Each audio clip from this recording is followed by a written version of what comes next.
Dê like, se inscreva no canal e deixe nos comentários outros livros que você quer ver por aqui. Karl Marx e Friedrich Engels, Manifesto do Partido Comunista, prefácio à edição alemã de 1872. A Liga dos Comunistas, uma associação operária internacional que, nas condições de então, obviamente só podia ser uma associação secreta, encarregou os abaixo-assinados no congresso realizado em Londres, em novembro de 1847, da redação para a publicação de um programa teórico e prático pormenorizado do partido. Surgiu assim o manifesto que se segue, cujo manuscrito seguiu para Londres, para impressão, poucas semanas antes da Revolução de Fevereiro. Publicado primeiro em alemão, teve já nesta língua pelo menos 12 edições diferentes na Alemanha, na Inglaterra e na América. Em inglês apareceu primeiro em 1850 em Londres no Red República, traduzido por Miss Ellen Macfarlane, e na América apareceu em 1871 em pelo menos 3 traduções diferentes. Em francês, primeiro em Paris, pouco antes da insurreição de junho de 1848, e recentemente em Le Socialiste de Nova York. Está em preparação uma nova tradução. Em polaco, em Londres, pouco depois da sua primeira edição alemã. Em russo, em Genebra, nos anos 60. Foi traduzido para dinamarquês igualmente logo a seguir ao seu aparecimento.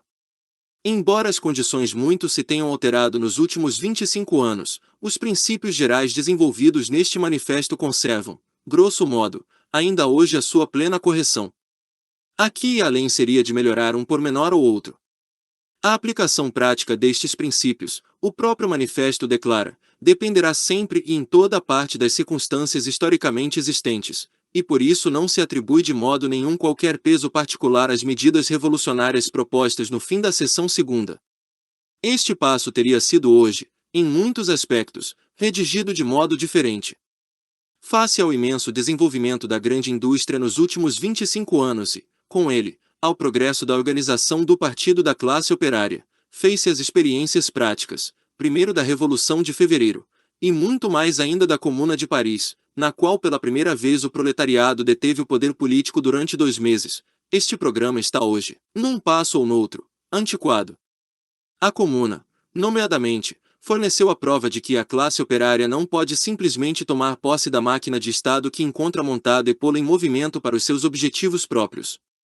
Além disso, é óbvio que a crítica da literatura socialista apresenta, para os nossos dias, algumas lacunas, uma vez que só chega a 1847, é igualmente óbvio que as observações sobre a posição dos comunistas para com os diversos partidos da oposição, se bem que ainda hoje corretas nos seus traços fundamentais, estão agora, porém, já antiquadas na sua apresentação, uma vez que a situação política se reconfigurou totalmente e o desenvolvimento histórico acabou com a maioria dos partidos ali enumerados.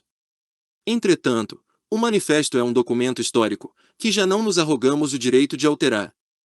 Talvez venha a aparecer uma edição posterior acompanhada de uma introdução que percorra a distância entre 1847 e os nossos dias. A presente reimpressão surgiu-nos inesperadamente e não nos deu tempo para tal. London, 24 de junho de 1872. Karl Marx, Friedrich Engels. Prefácio à segunda edição russa de 1882. A primeira edição russa do Manifesto do Partido Comunista, traduzido por Bakunin, apareceu no começo dos anos 60 na tipografia do Kolokol. Então, o Ocidente só podia ver nela, na edição russa do Manifesto, uma curiosidade literária. Tal concepção seria hoje impossível. Quão limitado era ainda então, dezembro de 1847, o terreno que o movimento proletário ocupava mostra, do modo mais claro, o capítulo final do Manifesto, posição dos comunistas para com os diversos partidos da oposição nos vários países. Ora aí faltam precisamente a Rússia e os Estados Unidos. Era o tempo em que a Rússia formava a última grande reserva de toda a reação europeia, em que os Estados Unidos absorviam pela imigração o excedente da força proletária da Europa. Ambos os países abasteciam a Europa de matérias-primas e eram simultaneamente mercados de escoamento dos produtos industriais desta. Ambos os países eram então, portanto, de um modo ou do outro, pilares da ordem europeia vigente. Como tudo hoje é diferente. Precisamente a imigração europeia habilitou a América do Norte para uma produção agrícola gigantesca, cuja concorrência abala a propriedade fundiária europeia, a grande como a pequena, nos seus alicerces. Além disso, permitiu aos Estados Unidos explorar os seus imensos recursos industriais com uma energia e numa escala que dentro em breve terão de quebrar o monopólio industrial da Europa Ocidental até aqui, nomeadamente o da Inglaterra. Ambas as circunstâncias reagem revolucionariamente sobre a própria América. A pouco e pouco a propriedade fundiária menor e média dos lavradores, a base de toda a constituição política, vai sucumbindo à concorrência das quintas gigantescas. Simultaneamente, desenvolvem-se pela primeira vez nos distritos industriais um proletariado maciço e uma concentração fabulosa dos capitais. E agora a Rússia. Durante a Revolução de 1848 a 49, não só os príncipes europeus como também os burgueses europeus viram na intervenção da Rússia a única salvação perante o proletariado que precisamente só então começava a despertar. O Tsar foi proclamado chefe da reação europeia. Hoje é prisioneiro de guerra da Revolução, em Gatna, e a Rússia forma a vanguarda da ação revolucionária na Europa. O Manifesto Comunista tinha por tarefa proclamar a inevitavelmente iminente dissolução da propriedade burguesa moderna. Mas na Rússia encontramos, fez-se a trapaça capitalista em rápido florescimento e a propriedade fundiária burguesa que precisamente só agora se começa a desenvolver, mais de metade do solo na posse comum dos camponeses. Pergunta-se agora, poderá a obstina russa, uma forma, ainda que fortemente minada, da antiquíssima posse comum do solo, transitar imediatamente para a forma superior da posse comum comunista? Ou, inversamente, terá de passar primeiro pelo mesmo processo de dissolução que constitui o desenvolvimento histórico do Ocidente? A única resposta a isto que hoje em dia é possível é esta: se a Revolução Russa se tornar o sinal de uma revolução proletária no Ocidente, de tal modo que ambas se completem, a atual propriedade comum russa do solo pode servir de ponto de partida de um desenvolvimento comunista. London, 21 de janeiro de 1882. Karl Marx, F. Engels. Prefácio à edição alemã de 1883. Tenho, infelizmente, de assinar sozinho o prefácio à presente edição. Marx, o homem a quem toda a classe operária da Europa e da América deve mais do que a qualquer outro. Marx repousa no cemitério de Highgate, e sobre o seu túmulo cresce já a primeira erva. Depois da sua morte já não se pode mais falar de uma refundição ou complemento do manifesto. Pelo que considero tanto mais preciso afirmar aqui de novo, expressamente, o seguinte: o pensamento fundamental que percorre o manifesto, que a produção econômica, e a articulação social que dela com necessidade decorre, de qualquer época histórica forma a base da história política e intelectual dessa época, que, consequentemente, toda a história, desde a dissolução da antiquíssima posse comum do solo, tem sido uma história de lutas de classes, lutas entre classes exploradas e exploradoras, dominadas e dominantes, em diversos estádios do desenvolvimento social, que esta luta, porém, atingiu agora um estádio em que a classe explorada e oprimida, o proletariado, já não se pode libertar da classe exploradora e opressora, a burguesia, sem simultaneamente libertar para sempre a sociedade toda da exploração, da opressão e das lutas de classes. Este pensamento fundamental pertence única e exclusivamente a Marx. Já afirmei isto muitas vezes, mas é necessário, precisamente agora, que esta afirmação preceda o próprio manifesto. London, 28 de junho de 1883. F. Engels. Prefácio à edição inglesa de 1888. O manifesto foi publicado como plataforma da Liga dos Comunistas, uma associação de operários primeiro exclusivamente alemã e mais tarde internacional, e nas condições políticas do continente anteriores a 1848 inevitavelmente uma sociedade secreta. Num congresso da Liga, realizado em Londres em novembro de 1847, Marx e Engels foram encarregados de preparar para a publicação um programa prático e teórico completo do partido.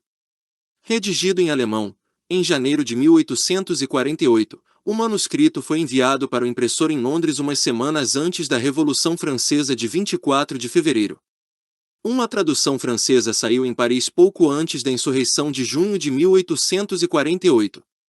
A primeira tradução inglesa, de Miss Ellen Macfarlane, apareceu no Red República, de George Julian, Londres, 1850. Tinham também sido publicadas uma edição dinamarquesa e uma polaca.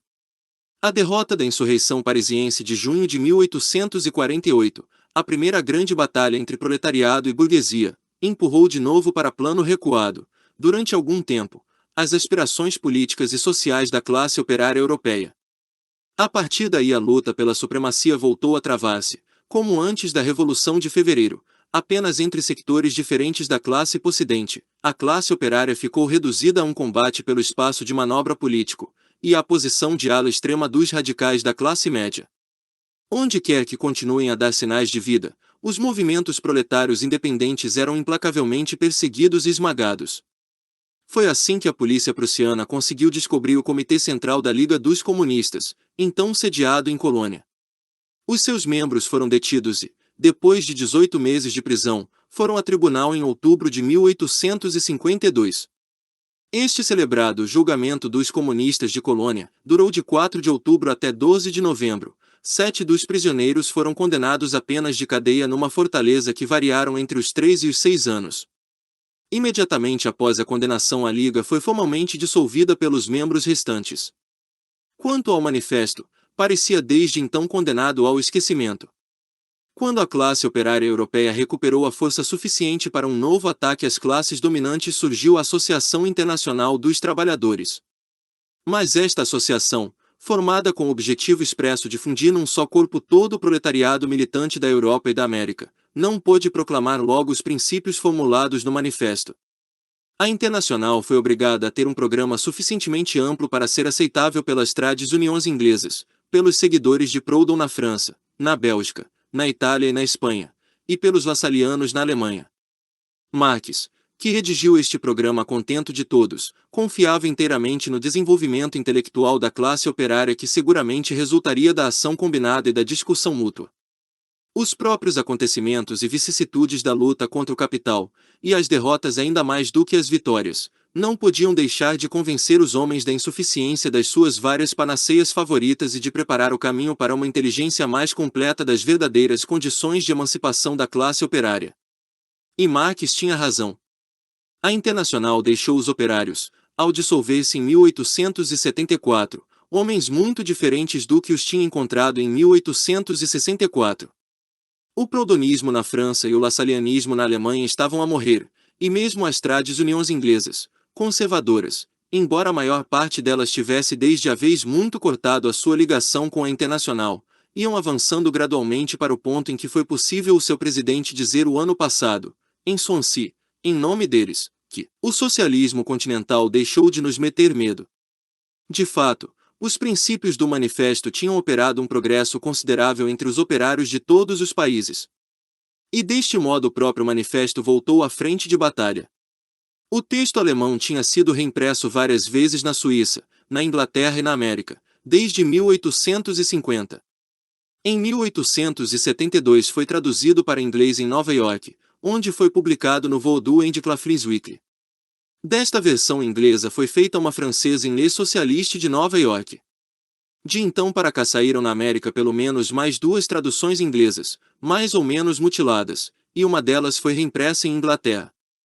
A primeira tradução russa, feita por Bakunin, foi publicada em Genebra, por volta de 1863, na tipografia do Kolokol de Erzin. Uma segunda tradução, da heroica Vera Zasulicek, saiu também em Genebra, em 1882. Há uma nova edição dinamarquesa na Social Democratische Bibliothek, Copenhaga, 1885, uma nova tradução francesa em Les Socialistes, Paris, 1885. Desta última foi preparada e publicada uma versão espanhola em Madrid, 1886. Não contando com as reimpressões alemãs, houve pelo menos 12 edições. Uma tradução armênia que estava para ser publicada em Constantinopla há alguns meses não viu a luz do dia, segundo me dizem, porque o editor teve medo de fazer sair um livro com o nome de Marx e o tradutor declinou chamar-lhe uma produção sua. Tenho ouvido falar de outras traduções em outras línguas, mas não as vi. Assim, a história do manifesto reflete em grande medida a história do movimento operário moderno. Presentemente é sem dúvida a produção mais internacional e mais divulgada de toda a literatura socialista, plataforma comum reconhecida por milhões de operários desde a Sibéria à Califórnia.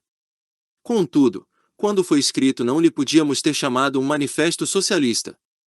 Em 1847 entendia-se por socialistas, de um lado, os aderentes aos vários sistemas utópicos, ovenistas em Inglaterra, fourieristas em França, já reduzidos ambos à condição de meras seitas, e que estavam a morrer gradualmente, Do outro lado, os mais variados charlatães sociais, que por toda espécie de remendos pretendiam remediar, sem qualquer perigo para o capital e o lucro, todas as espécies de gravames sociais, eram, em ambos os casos, homens que estavam fora do movimento da classe operária e que procuravam apoio de preferência junto das classes educadas.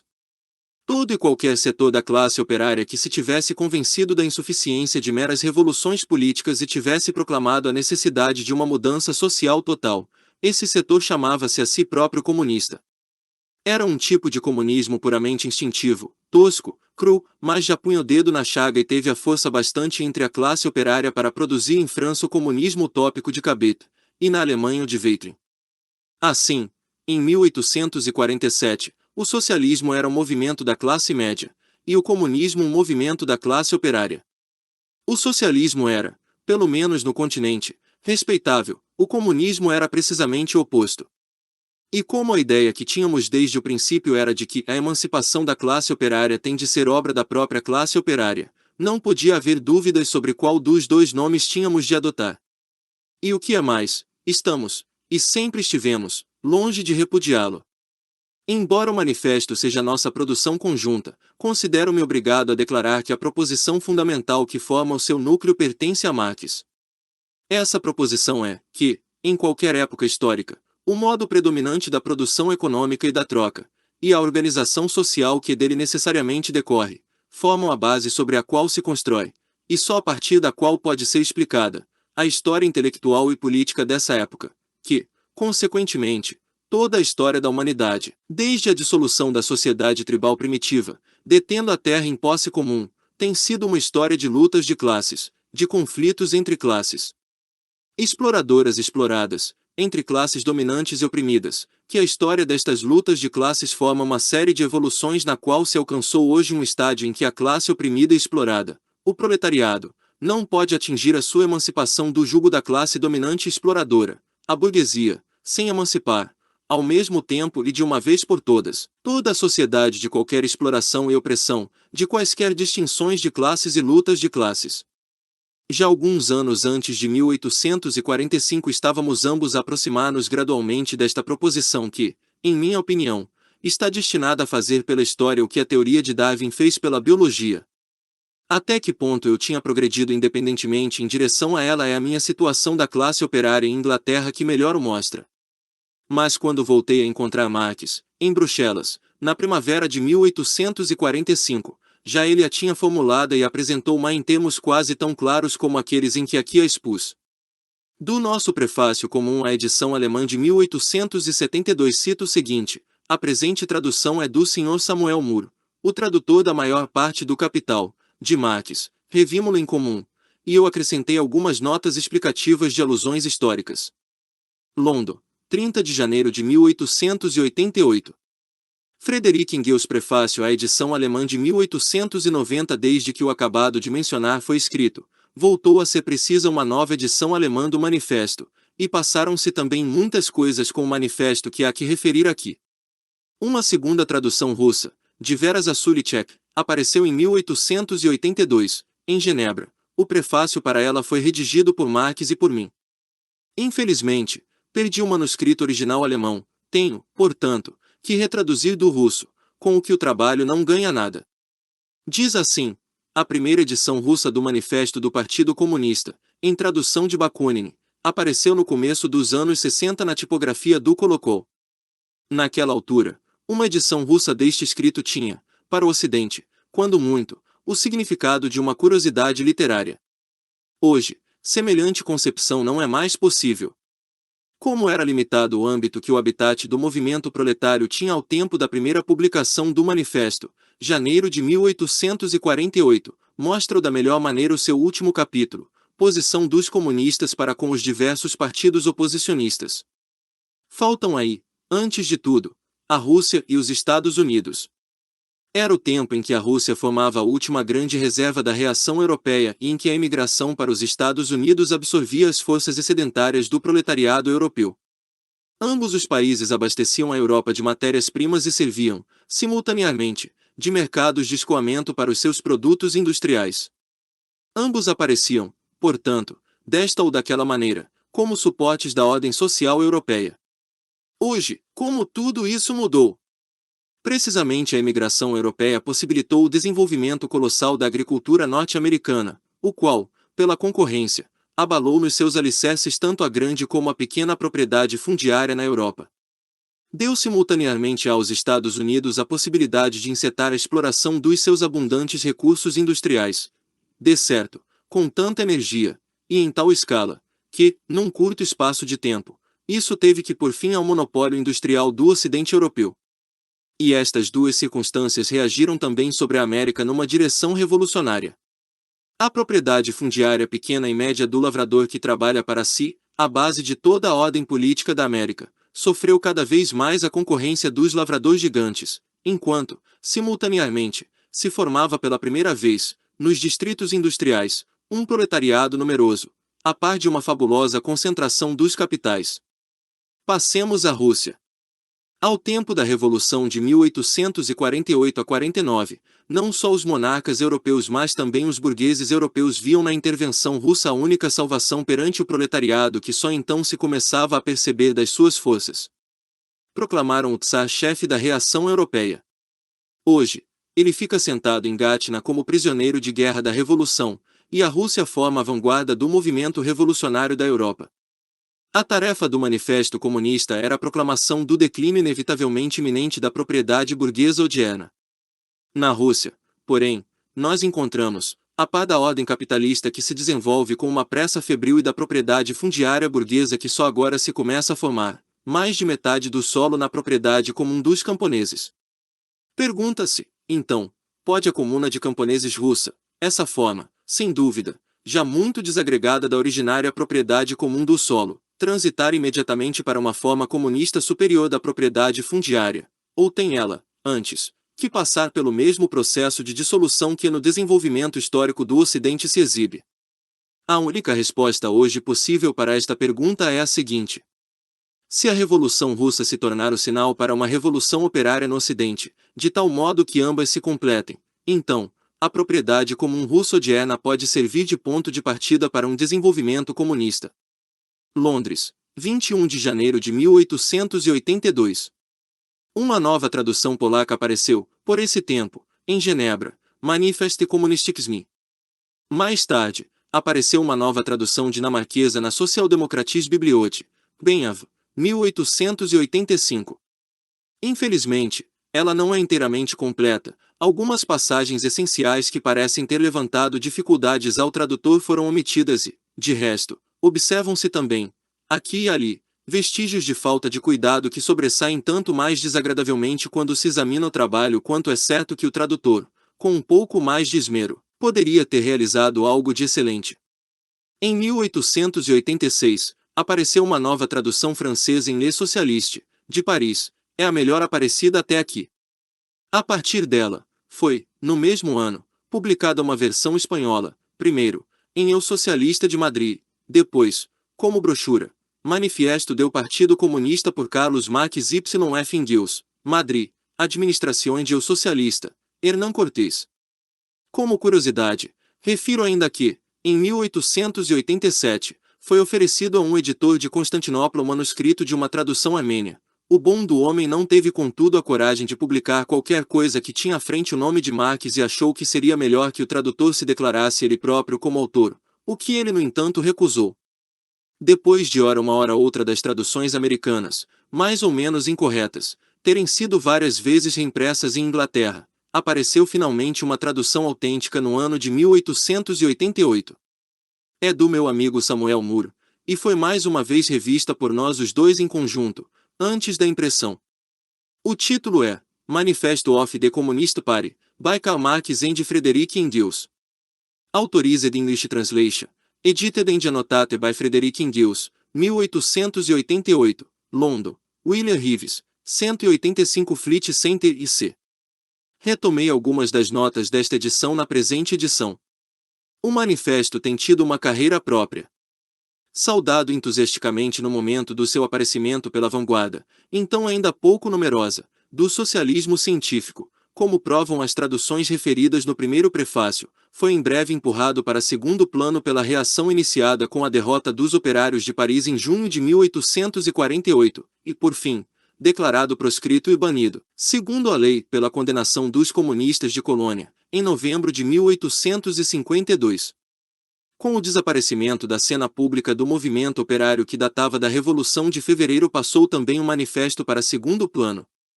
Quando a classe operária europeia se fortaleceu de novo suficientemente para uma nova arremetida contra o poder das classes dominantes, surgiu a Associação Internacional dos Trabalhadores. Tinha por finalidade fundir todo o operariado militante da Europa e da América num único grande corpo de exército. Não podia, por isso, partir dos princípios consignados no manifesto. Tinha de ter um programa que não fechasse a porta às trades uniões inglesas, nem aos proudhonianos franceses, belgas, italianos e espanhóis, nem aos lassalianos alemães. Este programa, os considerandos para os estatutos da Internacional, foi traçado por Marx com uma mestria que até Bakunin e os anarquistas reconheceram. Para a vitória final dos princípios apresentados no manifesto, Marx confiava única e exclusivamente no desenvolvimento intelectual da classe operária, tal como este tinha necessariamente de resultar da unidade de ação e da discussão. Os acontecimentos e as vicissitudes da luta contra o capital, e ainda mais as derrotas do que os êxitos, não podiam deixar de mostrar claramente aos combatentes a insuficiência das panaceias em que até aí criam e de lhes tornar as cabeças mais receptivas a uma profunda inteligência das verdadeiras condições da emancipação dos operários. E Marx tinha razão. A classe operária de 1874, quando da dissolução da Internacional, era completamente diferente da de 1864, quando da sua fundação. O proudhonismo, nos países românicos, o lassalianismo específico na Alemanha, estavam moribundos, e mesmo as trades uniões inglesas, então profundamente conservadoras, caminhavam gradualmente para o ponto em que foi possível o presidente do seu Congresso de Swansea, em 1887, afirmar em nome deles: o socialismo continental deixou de nos meter medo. O socialismo continental que, porém, já em 1887 era quase só a teoria proclamada no manifesto. E assim a história do manifesto reflete até certo grau a história do movimento operário moderno desde 1848. Presentemente ele é sem dúvida o produto mais amplamente divulgado, mais internacional, de toda a literatura socialista, o programa comum de muitos milhões de operários de todos os países desde a Sibéria à Califórnia. E, contudo, quando ele apareceu, não lhe poderíamos ter chamado um manifesto socialista. Em 1847 entendia-se por socialistas duas espécies de pessoas. De um lado, os seguidores dos diversos sistemas utopistas, em especial os ovenistas em Inglaterra e os fourieristas em França, ambos os quais já então estavam reduzidos a meras seitas moribundas. De outro lado, os mais variados charlatães sociais, que com as suas diversas panaceias e com toda espécie de remendos queriam eliminar os males sociais sem magoar minimamente o capital e o lucro. Em ambos os casos, pessoas que estavam fora do movimento operário e que, ao invés, procuravam apoio junto das classes cultas. Em contrapartida, aquela parte dos operários que estava convencida da insuficiência de meros revolucionamentos políticos, e exigia uma reconfiguração profunda da sociedade, essa parte chamava-se então comunista.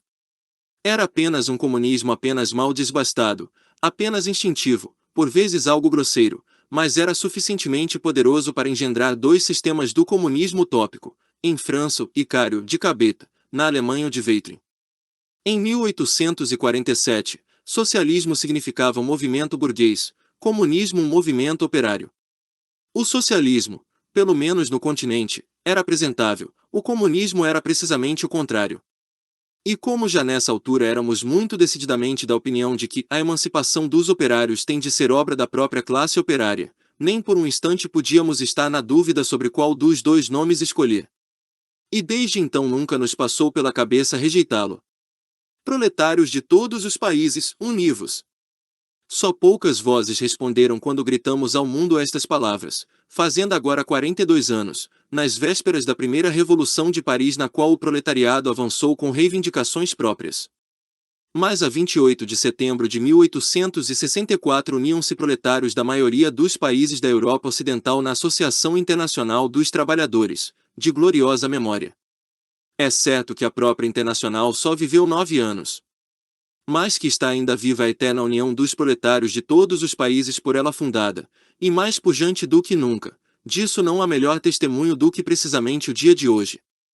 Porque hoje, dia em que escrevo estas linhas, o proletariado europeu e americano passa revista às suas forças de combate mobilizadas pela primeira vez, mobilizadas num único exército, sob uma única bandeira e para um objetivo próximo, o dia normal de 8 horas de trabalho, a estabelecer por lei, que já o Congresso de Genebra da Internacional em 1866 e de novo o Congresso Operário de Paris de 1889 haviam proclamado.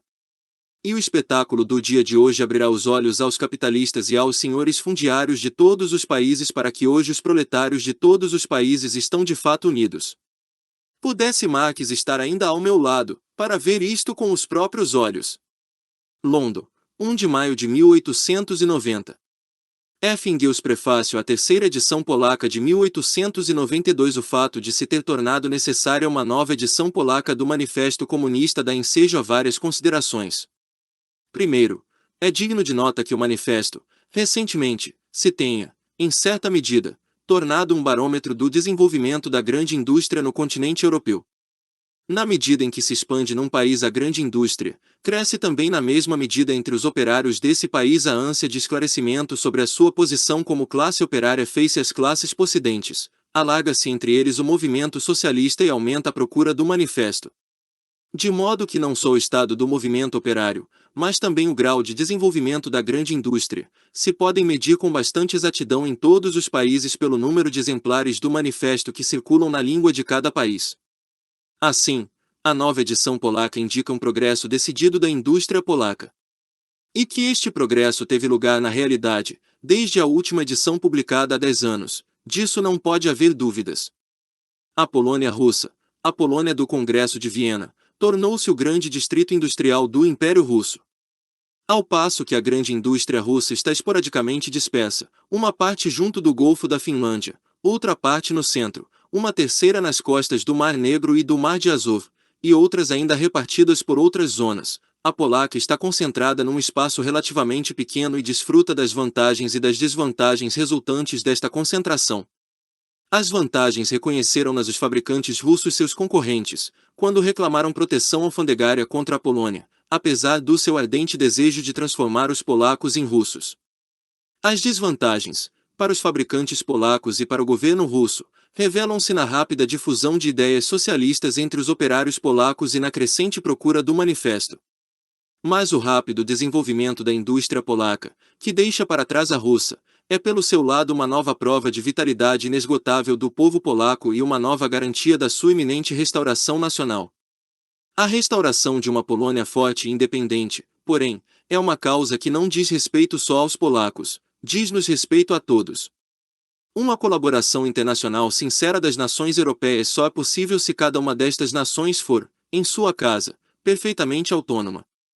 A Revolução de 1848, que, sob a bandeira proletária, acabou por apenas deixar que os combatentes proletários fizessem o trabalho da burguesia, também impôs a independência da Itália, da Alemanha e da Hungria, por meio dos seus executores testamentários, Louis Bonaparte e Bismarck, mas a Polônia, que desde 1792 fez mais pela Revolução do que estas três juntas, a Polônia deixaram entregue a si própria quando em 1863 sucumbiu ao poderio russo, que lhe era 10 vezes superior. A nobreza não pôde manter nem reconquistar a independência da Polônia, para a burguesia está hoje, pelo menos indiferente. E, contudo, é uma necessidade para a cooperação harmoniosa das nações europeias. Só o jovem proletariado polaco a pode conquistar, e em suas mãos ela está bem preservada. Pois os operários de todo o resto da Europa precisam tanto da independência da Polônia como os próprios operários polacos. London, 10 de fevereiro de 1892. F. Engels. Prefácio à edição italiana de 1893. Ao leitor italiano, a publicação do Manifesto do Partido Comunista coincidiu quase com o 18 de março de 1848, o dia das revoluções de Milão e Berlim, as quais foram levantamentos armados das duas nações ocupando o centro, uma do continente, a outra do Mediterrâneo, duas nações até então enfraquecidas pela divisão e pela discórdia no interior, e que por conseguinte passaram à dominação estrangeira. Se a Itália estava submetida ao imperador da Áustria, a Alemanha sofria o jugo, indireto mas não menos efetivo, do Tsar de todas as Rússias. As consequências de 18 de março de 1848 livraram tanto a Itália como a Alemanha desta vergonha. Se, de 1848 a 1871, estas duas grandes nações foram reconstituídas e de certo modo devolvidas a si próprias, foi, como Karl Marx dizia, porque os homens que abateram a Revolução de 1848 foram, malgrado os seus executores testamentários. Por toda parte a revolução de então foi obra da classe operária, foi esta que levantou as barricadas e que pagou com a vida. Mas só os operários de Paris tinham a intenção bem determinada de, derrubando o governo, derrubarem o regime da burguesia. Mas, por profundamente conscientes que estivessem do antagonismo fatal que existia entre a classe deles e a burguesia, nem o progresso econômico do país nem o desenvolvimento intelectual das massas operárias francesas tinham atingido o grau que teria tornado possível uma reconstrução social. Em última análise, portanto, os frutos da revolução foram colhidos pela classe capitalista. Nos outros países, na Itália, na Alemanha, na Áustria, na Hungria, os operários, de começo, mas não fizeram do que levar ao poder a burguesia. Mas num país o reino da burguesia é impossível sem a independência nacional. Por isso, a Revolução de 1848 tinha de arrastar consigo a unidade e a autonomia das nações que até então lhes faltara, da Itália, da Hungria, da Alemanha. A da Polônia seguir-se-á por sua vez. Portanto, se a Revolução de 1848 não foi uma revolução socialista, aplanou o caminho, preparou o solo para esta última. Com o impulso dado em todos os países à grande indústria, o regime burguês tem criado por toda a parte, nos últimos 45 anos, um proletariado numeroso, concentrado e forte. Criou assim, segundo a expressão do manifesto, os seus próprios coveiros. Sem a sua autonomia e unidade restituídas a cada nação europeia, nem a união internacional do proletariado nem a cooperação pacífica e inteligente destas nações para fins comuns poderiam consumar-se. Imaginem uma ação internacional e comum dos operários italianos, húngaros, alemães, polacos, russos nas condições políticas de antes de 1848. Assim, as batalhas de 1848 não foram travadas em vão, os 45 anos que nos separam dessa etapa revolucionária também não foram para nada. Os frutos amadurecem. E tudo o que eu desejo é que a publicação desta tradução italiana do manifesto seja de tão bom augúrio para a vitória do proletariado italiano como a publicação do original foi para a Revolução Internacional. O Manifesto Comunista presta plena justiça à ação revolucionária do capitalismo no passado. A primeira nação capitalista foi a Itália. O termo da Idade Média feudal, o limiar da era capitalista moderna, está assinalado por uma figura colossal. É um italiano, Dante, ao mesmo tempo o último poeta da Idade Média e o primeiro poeta moderno. Hoje, como em 1300, uma nova era histórica se destaca. Produzir-nos a Itália o novo Dante que assinalará a hora do nascimento desta era proletária. London, 1 de fevereiro de 1893. Friedrich Engels Manifesto do Partido Comunista anda um espectro pela Europa, o espectro do comunismo. Todos os poderes da velha Europa se aliaram para uma santa caçada a este espectro, o Papa e o Tsar, Metternich e Guizot, radicais franceses e polícias alemães. Onde está o partido de oposição que não tivesse sido vilipendiado pelos seus adversários no governo como comunista? Onde está o partido de oposição que não tivesse arremessado de volta, tanto contra os oposicionistas mais progressistas como contra os seus adversários reacionários, a recriminação estigmatizante do comunismo? Deste fato concluem-se duas coisas. O comunismo já é reconhecido por todos os poderes europeus como um poder. Já é tempo de os comunistas exporem abertamente perante o mundo inteiro o seu modo de ver, os seus objetivos, as suas tendências, e de contraporem à lenda do espectro do comunismo um manifesto do próprio partido.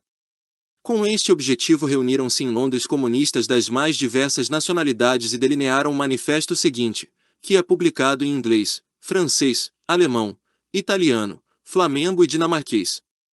E, burgueses e proletários, a história de toda a sociedade até aqui é a história de lutas de classes. Homem livre e escravo, patrício e plebeu, barão e servo, burgueses de corporação e oficial, em suma, opressores e oprimidos, estiveram em constante oposição uns aos outros, travaram uma luta ininterrupta, ora oculta, ora aberta, uma luta que de cada vez acabou por uma reconfiguração revolucionária de toda a sociedade ou pelo declínio comum das classes em luta. Nas anteriores épocas da história encontramos quase por toda parte uma articulação completa da sociedade em diversos estados ou ordens sociais, uma múltipla gradação das posições sociais. Na Roma antiga temos patrícios, cavaleiros, plebeus, escravos; na Idade Média, senhores feudais, vassalos, burgueses de corporação, oficiais, servos, e ainda por cima, quase em cada uma destas classes, de novo gradações particulares. A moderna sociedade burguesa, saída do declínio da sociedade feudal, não aboliu as oposições de classes. Apenas puseram novas classes, novas condições de opressão, novas configurações de luta, no lugar das antigas. A nossa época, a época da burguesia, distingue-se, contudo, por ter simplificado as oposições de classes. A sociedade toda se cinde, cada vez mais, em dois grandes campos inimigos, em duas grandes classes que diretamente se enfrentam, burguesia e proletariado. Dos servos da Idade Média saíram os pafuburgers das primeiras cidades, desta Pafuburgerschaft desenvolveram-se os primeiros elementos da burguesia. O descobrimento da América, a circunnavegação de África, criaram um novo terreno para a burguesia ascendente. O mercado das Índias Orientais e da China, a colonização da América, o intercâmbio com as colônias, a multiplicação dos meios de troca e das mercadorias em geral deram ao comércio, à navegação, à indústria, um surto nunca até então conhecido, e, com ele, um rápido desenvolvimento ao elemento revolucionário na sociedade feudal em desmoronamento. O modo de funcionamento até aí feudal ou corporativo da indústria já não chegava para a procura que crescia com novos mercados. Substituiu-a a manufatura. Os mestres de corporação foram desalojados pelo Estado Médio Industrial, a divisão do trabalho entre as diversas corporações desapareceu ante a divisão do trabalho na própria oficina singular. Mas os mercados continuavam a crescer, a procura continuava a subir. Também a manufatura já não chegava mais. Então o vapor e a maquinaria revolucionaram a produção industrial. Para o lugar da manufatura entrou a grande indústria moderna, para o lugar do Estado Médio Industrial entraram os milionários industriais, os chefes de exércitos industriais inteiros, os burgueses modernos. A grande indústria estabeleceu o mercado mundial que o descobrimento da América preparara.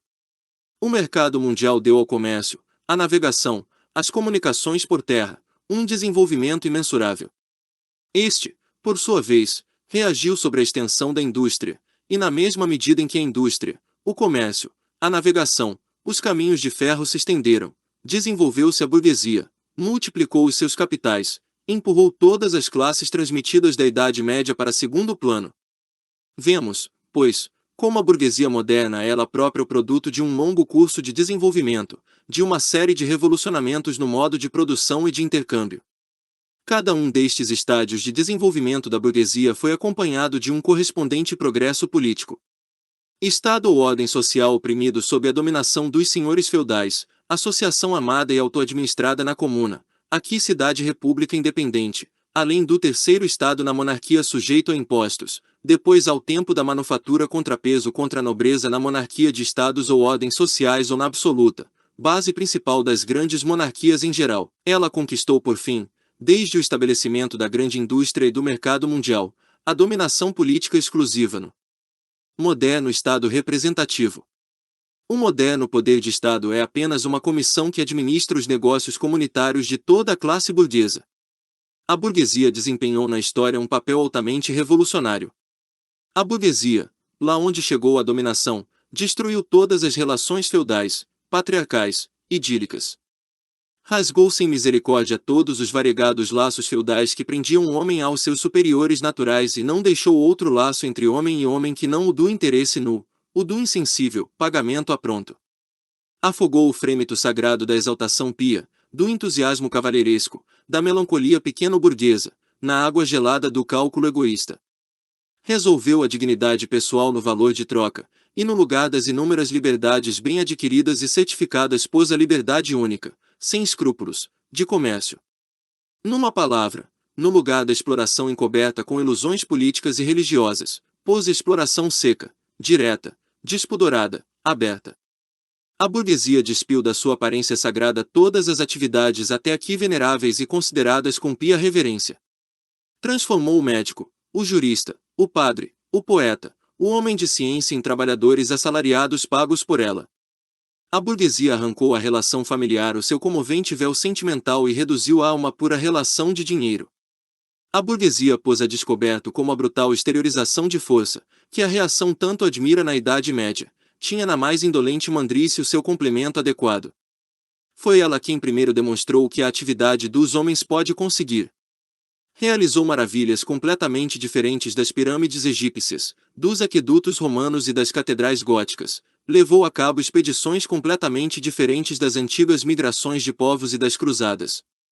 A burguesia não pode existir sem revolucionar permanentemente os instrumentos de produção, portanto as relações de produção, portanto as relações sociais todas. A conservação inalterada do antigo modo de produção era, pelo contrário, a condição primeira de existência de todas as anteriores classes industriais. O permanente revolucionamento da produção, o ininterrupto abalo de todas as condições sociais, a incerteza e o movimento eternos distinguem a época da burguesia de todas as outras. Todas as relações fixas e enferrujadas, com o seu cortejo de vetustas representações e intuições, são dissolvidas, todas as recém-formadas envelhecem antes de poderem ossificar-se. Tudo o que era dos estados ou ordens sociais estável se volatiliza, tudo o que era sagrado é desagrado, e os homens são por fim obrigados a encarar com olhos prosaicos a sua posição na vida, as suas ligações recíprocas. A necessidade de um escoamento sempre mais extenso para os seus produtos persegue a burguesia por todo o globo terrestre. Tem de se implantar em toda parte, instalar-se em toda parte, estabelecer contactos em toda parte. A burguesia, pela sua exploração do mercado mundial, configurou de um modo cosmopolita a produção e o consumo de todos os países. Para grande pesar dos reacionários, tirou a indústria o solo nacional onde firmava os pés. As antiquíssimas indústrias nacionais foram aniquiladas, e são ainda diariamente aniquiladas. São desalojadas por novas indústrias cuja introdução se torna uma questão vital para todas as nações civilizadas, por indústrias que já não laboram matérias-primas nativas, mas matérias-primas oriundas das zonas mais afastadas, e cujos fabricos são consumidos não só no próprio país como simultaneamente em todas as partes do mundo. Para o lugar das velhas necessidades, satisfeitas por artigos do país, entram necessidades novas que exigem para sua satisfação os produtos dos países e dos climas mais longínquos. Para o lugar da velha autossuficiência e do velho isolamento locais e nacionais, entra um intercâmbio unilateral, uma dependência das nações umas das outras. E tal como na produção material, assim também na produção espiritual. Os artigos espirituais das nações singulares tornam-se bem comum. A unilateralidade e estreiteza nacionais tornam-se cada vez mais impossíveis, e das muitas literaturas nacionais e locais forma-se uma literatura mundial. A burguesia, pelo rápido melhoramento de todos os instrumentos de produção, pelas comunicações infinitamente facilitadas, arrasta todas as nações, mesmo as mais bárbaras, para a civilização. Os preços baratos das suas mercadorias são a artilharia pesada com que deita por terra todas as muralhas da China, com que força a capitulação o mais obstinado ódio dos bárbaros ao estrangeiro. Compele todas as nações a apropriarem o modo de produção da burguesia, se não quiserem arruinar-se. Compele-as a introduzirem no seu seio a chamada civilização, isto é, a tornarem-se burguesas. Numa palavra, ela cria para si um mundo à sua própria imagem. A burguesia submeteu o campo à dominação da cidade. Criou cidades enormes, aumentou num grau elevado o número da população urbana fez-se a rural, e deste modo arrancou uma parte significativa da população à idiotia da vida rural. Assim como tornou dependente o campo da cidade, tornou dependentes os países bárbaros e semibárbaros dos civilizados, os povos agrícolas dos povos burgueses, o Oriente do Ocidente. A burguesia suprime cada vez mais a dispersão dos meios de produção, da propriedade e da população. Aglomerou a população, centralizou os meios de produção e concentrou a propriedade em poucas mãos. A consequência necessária disto foi a centralização política. Províncias independentes, quase somente aliadas, com interesses, leis, governos e direitos alfandegários diversos, foram comprimidas numa nação, num governo, numa lei, num interesse nacional de classe, numa linha aduaneira. A burguesia, na sua dominação de classe de um escasso século, criou forças de produção mais massivas e mais colossais do que todas as gerações passadas juntas. Subjugação das forças da natureza, maquinaria, aplicação da química à indústria e à lavoura, navegação a vapor, caminhos de ferro, telégrafos elétricos, arroteamento de continentes inteiros, navegabilidade dos rios, populações inteiras feitas saltar do chão. Que século anterior teve ao menos um pressentimento de que estas forças de produção estavam adormecidas no seio do trabalho social? Vimos assim que os meios de produção e de intercâmbio sobre cuja base se formou a burguesia foram gerados na sociedade feudal. Num certo estágio do desenvolvimento destes meios de produção e de intercâmbio, as relações em que a sociedade feudal produzia e trocava, a organização feudal da agricultura e da manufatura, numa palavra, as relações de propriedade feudais, deixaram de corresponder às forças produtivas já desenvolvidas. Tolhiam a produção, em vez de a fomentarem. Transformaram-se em outros tantos grilhões. Tinham de ser rompidas e foram rompidas. Para o seu lugar entrou a livre concorrência, com a constituição social e política a ela adequada, com a dominação econômica e política da classe burguesa. Um movimento semelhante processa-se diante dos nossos olhos. As relações burguesas de produção e de intercâmbio, as relações de propriedade burguesas, a sociedade burguesa moderna que desencadeou meios tão poderosos de produção e de intercâmbio, assemelhar-se ao feiticeiro que já não consegue dominar as forças subterrâneas que invocara. De há decênios para cá, a história da indústria e do comércio é apenas a história da revolta das modernas forças produtivas contra as modernas relações de produção, contra as relações de propriedade que são as condições de vida da burguesia e da sua dominação. Basta mencionar as crises comerciais que, na sua recorrência periódica, põem em questão, cada vez mais ameaçadoramente, a existência de toda a sociedade burguesa. Nas crises comerciais é regularmente aniquilada uma grande parte não só dos produtos fabricados como das forças produtivas já criadas. Nas crises irrompe uma epidemia social que teria parecido um contrassenso a todas as épocas anteriores, a epidemia da sobreprodução. A sociedade vê-se de repente retransportada a um estado de momentânea barbárie, parece-lhe que uma fome, uma guerra de aniquilação universal lhe cortaram todos os meios de subsistência, a indústria, o comércio, parecem aniquilados. E por quê? Porque ela possui demasiada civilização, demasiados meios de vida, demasiada indústria, demasiado comércio. As forças produtivas que estão à sua disposição já não servem para a promoção das relações de propriedade burguesas, pelo contrário, tornaram-se demasiado poderosas para estas relações, e são por elas tolhidas, e logo que triunfam deste tolimento lançam na desordem toda a sociedade burguesa, põem em perigo a existência da propriedade burguesa. As relações burguesas tornaram-se demasiado estreitas para conterem a riqueza por elas gerada. E como triunfa a burguesia das crises? Por um lado, pela aniquilação forçada de uma massa de forças produtivas, por outro lado, pela conquista de novos mercados e pela exploração mais profunda de antigos mercados. De que modo, então? Preparando crises mais unilaterais e mais poderosas, e diminuindo os meios de prevenir as crises. As armas com que a burguesia deitou por terra o feudalismo viram-se agora contra a própria burguesia. Mas a burguesia não forjou apenas as armas que lhe trazem a morte, também gerou os homens que manejarão essas armas, os operários modernos, os proletários. Na mesma medida em que a burguesia, isto é, o capital se desenvolve, nessa mesma medida desenvolve-se o proletariado, a classe dos operários modernos, os quais só vivem enquanto encontram trabalho e só encontram trabalho enquanto o seu trabalho aumenta o capital. Estes operários, que têm de se vender a peça, são uma mercadoria como qualquer outro artigo de comércio, e estão, por isso, igualmente expostos a todas as vicissitudes da concorrência, a todas as oscilações do mercado. O trabalho dos proletários perdeu, com a extensão da maquinaria e a divisão do trabalho, todo o caráter autônomo e, portanto, todos os atrativos para os operários.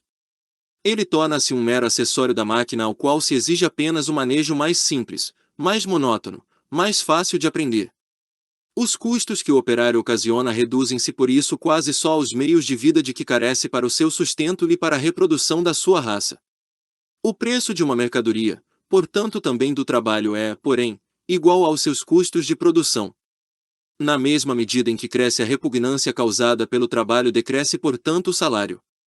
Mais ainda, Na mesma medida em que aumentam a maquinaria e a divisão do trabalho, na mesma medida sobe também a massa do trabalho, seja pelo acréscimo das horas de trabalho, seja pelo acréscimo do trabalho exigido num tempo dado, pelo funcionamento acelerado das máquinas, etc. A indústria moderna transformou a pequena oficina do mestre patriarcal na grande fábrica do capitalista industrial.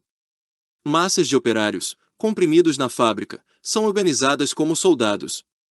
São colocadas, como soldados rasos da indústria, sob a vigilância de uma hierarquia completa de oficiais subalternos e oficiais. Não são apenas servos da classe burguesa, do Estado burguês, dia a dia, hora a hora, são feitos servos da máquina, do vigilante, e sobretudo dos próprios burgueses fabricantes singulares. Este despotismo é tanto mais mesquinho, mais odioso, mais desesperante, quanto mais abertamente proclama ser o provento seu objetivo. Quanto menos habilidade e exteriorização de força o trabalho manual exige, isto é, quanto mais a indústria moderna se desenvolve, tanto mais o trabalho dos homens é desalojado pelo das mulheres. Diferenças de sexo e de idade já não têm qualquer validade social para a classe operária. Há apenas instrumentos de trabalho que, segundo a idade e o sexo, têm custos diversos. Se a exploração do operário pelo fabricante termina na medida em que recebe o seu salário pago de contado, logo lhe caem em cima as outras partes da burguesia, o senhorio, o merceeiro, o penhorista, etc. Os pequenos estados médios até aqui, os pequenos industriais, comerciantes e rentiers, os artesãos e camponeses, todas estas classes caem no proletariado, em parte porque o seu pequeno capital não chega para o empreendimento da grande indústria e sucumbe à concorrência dos capitalistas maiores, em parte porque a sua habilidade é desvalorizada por novos modos de produção. Assim, o proletariado recruta-se de todas as classes da população. O proletariado passa por diversos estádios de desenvolvimento. A sua luta contra a burguesia começa com a sua existência. No começo são os operários singulares que lutam, depois os operários de uma fábrica, depois os operários de um ramo de trabalho numa localidade contra o burguês singular que os explora diretamente. Dirigem os seus ataques não só contra as relações de produção burguesas, dirigem-nos contra os próprios instrumentos de produção, aniquilam as mercadorias estrangeiras concorrentes, destroçam as máquinas, deitam fogo às fábricas, procuram recuperar a posição desaparecida do operário medieval.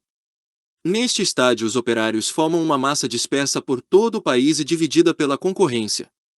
A coesão maciça dos operários não é ainda a consequência da sua própria união, mas a consequência da união da burguesia, a qual, para atingir os seus objetivos políticos próprios, tem de pôr em movimento o proletariado todo, e por enquanto ainda o pode. Neste estádio os proletários combatem, pois, não os seus inimigos, mas os inimigos dos seus inimigos, os restos da monarquia absoluta, os proprietários fundiários, os burgueses não industriais, os pequenos burgueses. Todo o movimento histórico está, assim, concentrado nas mãos da burguesia. Cada vitória assim alcançada é uma vitória da burguesia. Mas com o desenvolvimento da indústria o proletariado não apenas se multiplica, é comprimido em massas maiores, a sua força cresce, e ele sente-a mais. Os interesses, as situações de vida no interior do proletariado tornam-se cada vez mais semelhantes, na medida em que a maquinaria vai obliterando cada vez mais as diferenças do trabalho e quase por toda parte faz descer o salário a um mesmo nível baixo. A concorrência crescente dos burgueses entre si e as crises comerciais que daqui decorrem tornam o salário dos operários cada vez mais oscilante, o melhoramento incessante da maquinaria, que cada vez se desenvolve mais depressa, torna toda a sua posição na vida cada vez mais insegura. As colisões entre o operário singular e o burguês singular tomam cada vez mais o caráter de colisões de duas classes. Os operários começam por formar coalizões contra os burgueses, juntam-se para a manutenção do seu salário. Fundam eles mesmos associações duradouras para se premunirem para as insurreições ocasionais. Aqui e além a luta irrompe em motins. De tempos a tempos os operários vencem, mas só transitoriamente. O resultado propriamente dito das suas lutas não é o êxito imediato, mas a união dos operários que cada vez mais se amplia. Ela é promovida pelos meios crescentes de comunicação, criados pela grande indústria, que põem os operários das diversas localidades em contato uns com os outros. Basta, porém, este contato para centralizar as muitas lutas locais, por toda a parte com o mesmo caráter, numa luta nacional, numa luta de classes. Mas toda a luta de classes é uma luta política. E a união, para a qual os burgueses da Idade Média, com os seus caminhos vicinais, precisavam de séculos, conseguem nos proletários modernos com os caminhos de ferro em poucos anos. Esta organização dos proletários em classe, e deste modo em partido político, é rompida de novo a cada momento pela concorrência entre os próprios operários. Mas renasce sempre, mais forte, mais sólida, mais poderosa. Força o reconhecimento de interesses isolados dos operários em forma de lei, na medida em que tira proveito das cisões da burguesia entre si. Assim aconteceu em Inglaterra com a Lei das 10 Horas. De um modo geral, as colisões da velha sociedade promovem, de muitas maneiras, o curso de desenvolvimento do proletariado. A burguesia acha-se em luta permanente, de começo contra a aristocracia, mais tarde, contra os sectores da própria burguesia cujos interesses entram em contradição com o progresso da indústria, sempre, contra a burguesia de todos os países estrangeiros. Em todas estas lutas vê-se obrigada a apelar para o proletariado, a recorrer à sua ajuda, e deste modo arrastá-lo para o movimento político. Ela própria leva, portanto, ao proletariado os seus elementos de formação próprios, ou seja, armas contra ela própria. Além disto, como vimos, sectores inteiros da classe dominante, pelo progresso da indústria, são lançados no proletariado, ou pelo menos se veem ameaçadas nas suas condições de vida. Também estes levam ao proletariado uma massa de elementos de formação. Por fim, em tempos em que a luta de classe se aproxima da decisão, o processo de dissolução no seio da classe dominante, no seio da velha sociedade toda, assume um caráter tão vivo, tão veemente, que uma pequena parte da classe dominante se desliga desta e se junta à classe revolucionária, a classe que traz nas mãos o futuro. Assim, tal como anteriormente uma parte da nobreza se passou para a burguesia, também agora uma parte da burguesia se passa para o proletariado, e nomeadamente uma parte dos ideólogos burgueses que conseguiram elevar-se a um entendimento teórico do movimento histórico todo. De todas as classes que hoje em dia defrontam a burguesia, só o proletariado é uma classe realmente revolucionária. As demais classes vão se arruinando e sussobram com a grande indústria, o proletariado é o produto mais característico desta. Os estados médios, o pequeno industrial, o pequeno comerciante, o artesão, o camponês, todos eles combatem a burguesia para assegurar, face ao declínio, a sua existência como estados médios. Não são, pois, revolucionários, mas conservadores. Mais ainda, são reacionários, procuram fazer andar para trás a roda da história. Se são revolucionários, são apenas à luz da sua iminente passagem para o proletariado, e assim não defendem os seus interesses presentes, mas os futuros, e assim abandonam a sua posição própria para se colocarem na do proletariado. O lumpenproletariado, esta putrefação passiva das camadas mais baixas da velha sociedade, é aqui e além atirado para o movimento por uma revolução proletária, e por toda a sua situação de vida estará mais disposto a deixar-se comprar para maquinações reacionárias. As condições de vida da velha sociedade estão aniquiladas já nas condições de vida do proletariado. O proletário está desprovido de propriedade, a sua relação com a mulher e os filhos já nada tem de comum com a relação familiar burguesa, o trabalho industrial moderno, a subjugação moderna ao capital, que é a mesma na Inglaterra e na França, na América e na Alemanha, tirou-lhe todo o caráter nacional. As leis, a moral, a religião são para ele outros tantos preconceitos burgueses, atrás dos quais se escondem outros tantos interesses burgueses. Todas as classes anteriores que conquistaram a dominação procuraram assegurar a posição na vida já alcançada, submetendo toda a sociedade às condições do seu proveito.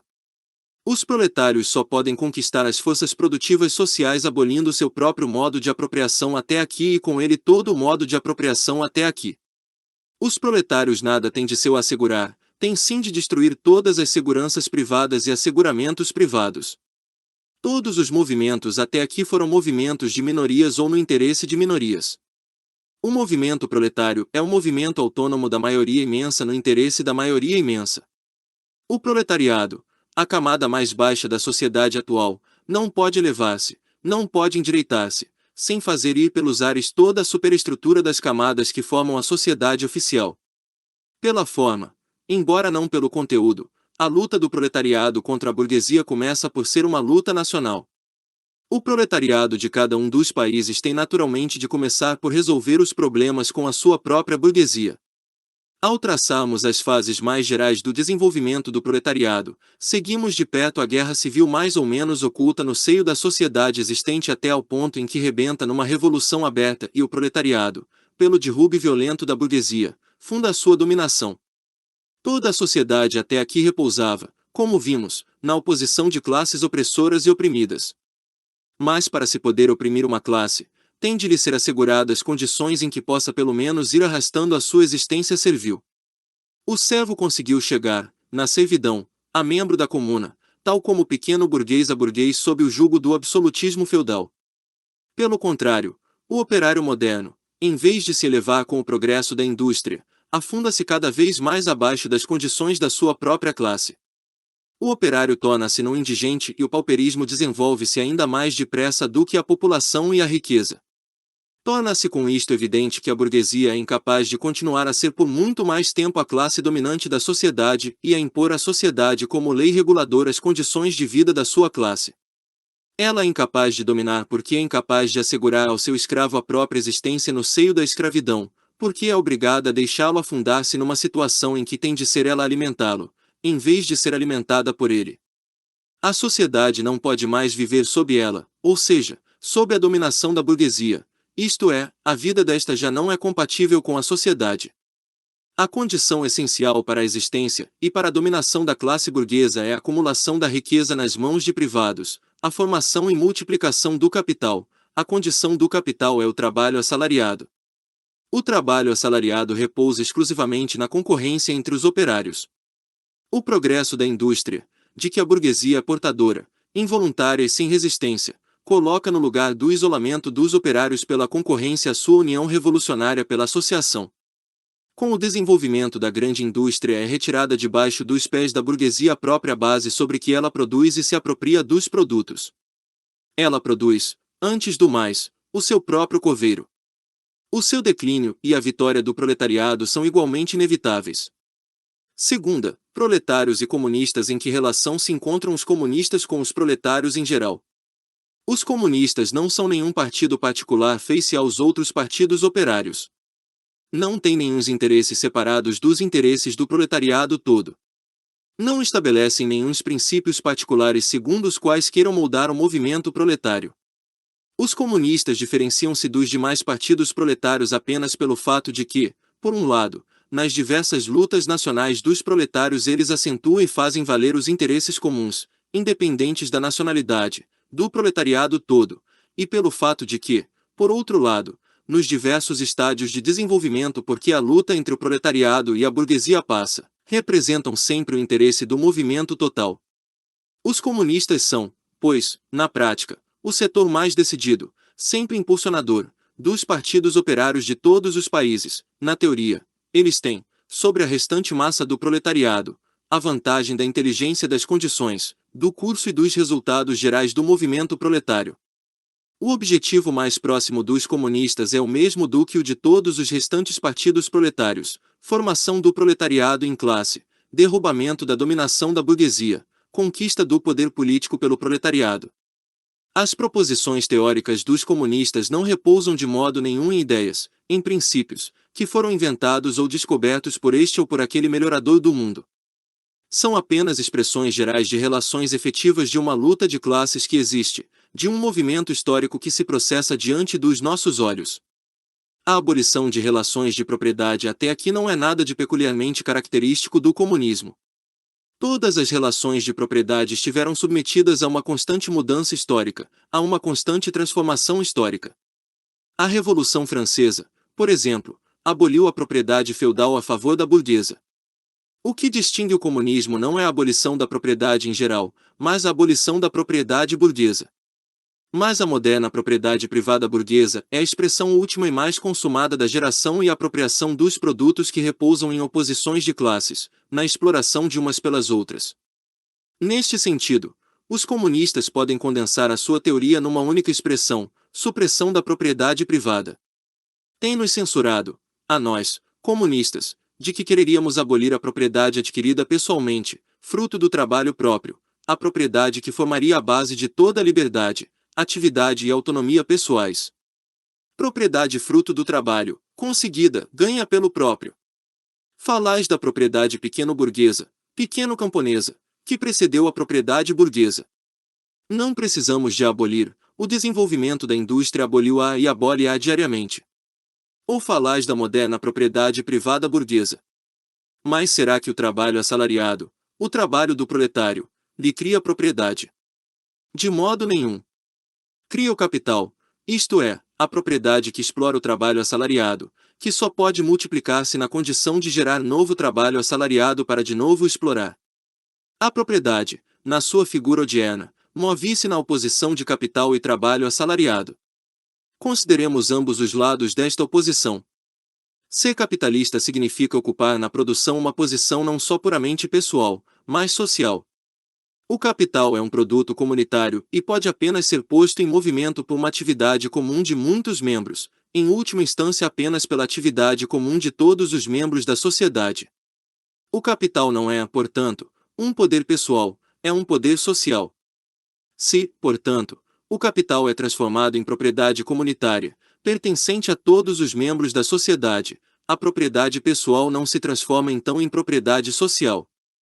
Só se transforma o caráter social da propriedade. Perde o seu caráter de classe. Vejamos agora o trabalho assalariado. O preço médio do trabalhado assalariado é o mínimo do salário, isto é, a soma dos meios de vida que são necessários para manter vivo o operário como operário. Aquilo, portanto, de que o operário se apropria pela sua atividade chega apenas para gerar de novo a sua vida nua. De modo nenhum queremos abolir esta apropriação pessoal dos produtos de trabalho para a nova geração da vida imediata, uma apropriação que não deixa nenhum provento líquido capaz de conferir poder sobre trabalho alheio. Queremos suprimir apenas o caráter miserável desta apropriação, em que o operário só vive para multiplicar o capital, só vive na medida em que o exige o interesse da classe dominante. Na sociedade burguesa o trabalho vivo é apenas um meio para multiplicar o trabalho acumulado. Na sociedade comunista o trabalho acumulado é apenas um meio para ampliar, enriquecer, promover o processo da vida dos operários. Na sociedade burguesa domina, portanto, o passado sobre o presente, na comunista o presente sobre o passado. Na sociedade burguesa o capital é autônomo e pessoal, ao passo que o indivíduo ativo não é autônomo nem pessoal. E a supressão desta relação chama a burguesia supressão da personalidade e da liberdade. E com razão. Trata-se certamente da supressão da personalidade burguesa, da autonomia burguesa e da liberdade burguesa. Por liberdade entende-se, no interior das atuais relações de produção burguesas, o comércio livre, a compra e vendas livres. Mas se cai o tráfico, cai também o tráfico livre. O palavreado acerca do livre tráfico, como todas as demais tiradas da nossa burguesia sobre a liberdade, só tem em geral sentido face ao tráfico constrangido, fez-se ao burguês subjugado da Idade Média, mas não fez-se a supressão comunista do tráfico, das relações de produção burguesas e da própria burguesia. Horrorizais-vos por queremos suprimir a propriedade privada. Mas na vossa sociedade existente, a propriedade privada está suprimida para 9/10 dos seus membros, ela existe precisamente pelo fato de não existir para 9/10. Censurais-nos, portanto, por queremos suprimir uma propriedade que pressupõe como condição necessária que a imensa maioria da sociedade não possua propriedade. Numa palavra, censurais-nos por queremos suprimir a vossa propriedade. Certamente, é isso mesmo que queremos. A partir do momento em que o trabalho já não possa ser transformado em capital, em dinheiro, em renda, em suma, num poder social monopolizável, isto é, a partir do momento em que a propriedade pessoal já não possa converter-se em propriedade burguesa, a partir desse momento declarais que a pessoa é suprimida. Concedeis, por conseguinte, que por pessoa não entendeis mais ninguém a não ser o burguês, o proprietário burguês. E esta pessoa tem certamente de ser suprimida. O comunismo não tira a ninguém o poder de se apropriar de produtos sociais, tira apenas o poder de, por esta apropriação, subjugar a si trabalho alheio.